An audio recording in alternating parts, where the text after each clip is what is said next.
Today we'll be discussing the last part of your third unit, that is scanner classes, how you're going to use the scanner classes, then moving with the date, then lastly we'll be finishing with the calendar. Okay, before going with that one, you have learned so many things within this particular third unit, within which what is actually meant by the inheritance, how you are going to use these subclasses, final, static keywords, final keywords, then going with the packages, how to create the packages, user defined packages, how you are going to use the APIs, already present packages or header files, what you can call for your C programming language.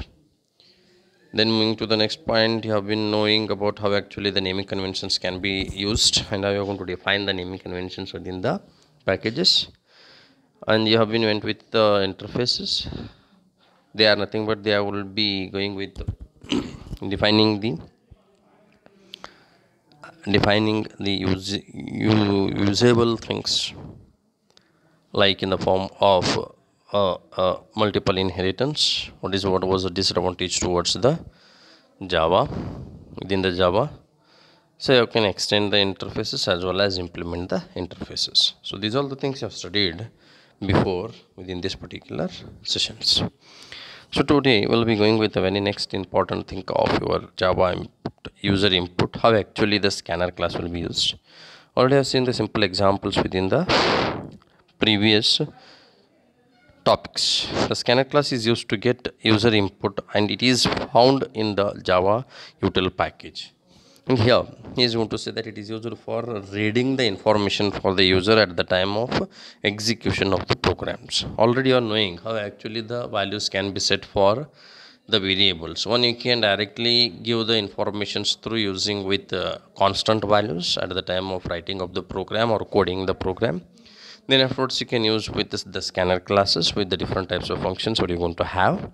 Then you can use with the readline statement what you want to learn in the next coming classes. Okay. Readline is also one type of information which is used to read the information at the time of execution or running the program, at the time of running the programs. Okay, so this scanner class is present within the util package, and it is going to create an object for your each of the class input variables, and it is going to execute through the different types of methods. So you are going to have an input types will be there. We use the next line method which is used to read the strings. If you want to use next line stands for what? Reading the user input. How you are defined, according to that one they will be reading the informations. Okay, there are some informations or some methods are there, just you can check with those all the methods now. Next, boolean is used to read the boolean values from the user. If you have been defining any object of a scanner class with next boolean means it is used to read the boolean values. Next, byte is used to read the byte values. Next, double used to read the double. Like that you are going to use. Next, float int is used for reading the float and integer values. Then moving with the next line, reads a string value from the user. Next, long is used to read the long value from the user, and short value will be used for reads a short value from the user. So you can check with a simple example how actually you are going to define or use the scanner class. Already you are knowing a class, my class public static void main. Here you are going to use the scanner. S should be capital, and it is very case sensitive over here. Means whatever the capital letters will be there, the same thing you are going to define here. Scanner is creating with an object called as my object is equal to new scanner, and within the bracket you are written with system.in. System.in means your program for that particular system, it is going to read the values. So you are going to use a word called as in. If you are written out means it is going to display. Okay, system.on means reading the information, and system.out means displaying the informations. Okay, then system.out.println within a bracket in enter username written. Then you are defined with the string username is equal to my object dot next line. Next line means what it is said, it has been said that it is going to read the string values because you are defined with the string there. Okay, if you want to read integer, you can read with the next line. If I am going to write SNJP, SNMS, BCA College, Mitsubishi, I am going to write that one. Then it will be stored there and it is going to display for you. So this is how actually the scanner class will be used for your reading purpose at the time of execution or runtime of the informations.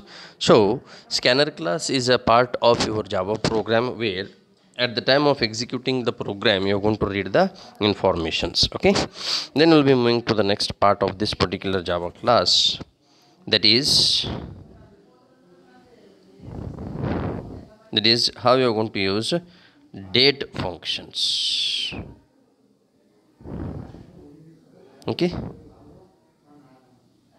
date function. Date is a one type of a class which is present within a utility package, which is used to read and display the date in the form of hours,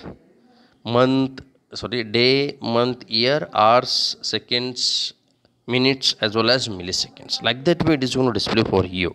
The Java util class represents the date and time in the Java. It provides different types of constructors and methods to deal with the date and time in the Java. The Java util date class implements serializably. Serializably, clonable and comparable means serializable means one to the next to the other. Clonable means dividing. Hours, minutes, we can call them as clone. Clone means dividing the information. Comparable means different comparisons will be done with the interfaces. It is inherited by the SQL date and it is going to display for you. And these are the different types of constructors. If I am going to define only date, it is going to create object representing the current date and time of the system. If you want to write date of long milliseconds, means it will be displaying like this way. That is, if an example have been given, since January 1, 1970, hours, minutes and seconds with GMT, global machine time, you can say. So this is how actually the dates can be created. Here you are going to define with java.util.date. Date is a class, util is a package, and you are creating an object, and that object will be displaying the current date of your system.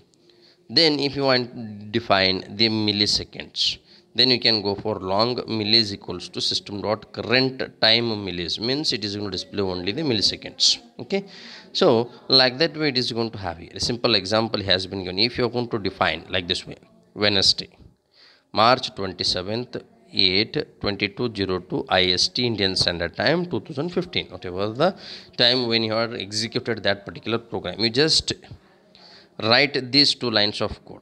What is that two lines? This and this line within your Java program, it is going to display for you.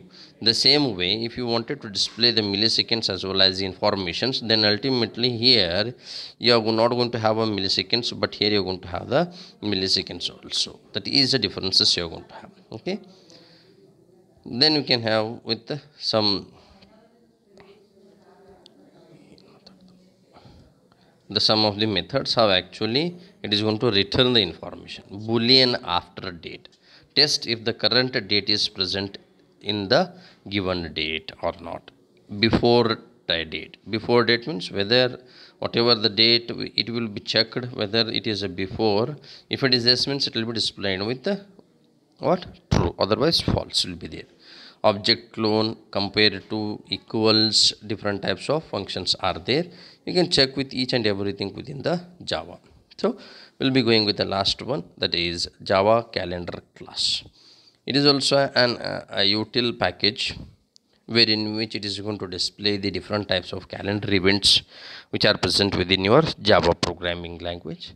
Specific instant in time and a set of calendar fields such as month, year, hour, etc. So it is used to define the informations like this way. Just you can check over here. Here I won't have calendar is a class name you have created with calendar is equal to get calendar dot get instance. Get instance means what it is going to do, it will be absorbing it, it is going to grasp each and everything from the calendar.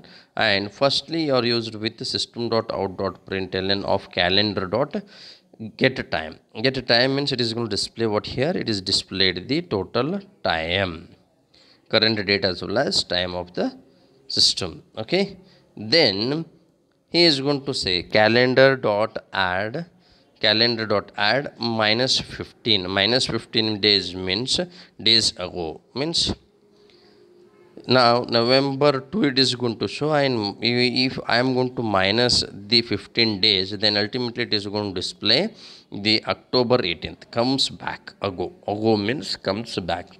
Then from October to 4 months, October, November, December, January, February 18th day, whatever the time, and everything will be the same. Only one thing you are going to define with what, the informations like a month ago. Then 2 years later means next to them. So each and everything we can define here. So here this is going to set back by 15 days, and this will be used for defining 4 months next to the exact current month, and this is going to define the 2 years next to the existing year.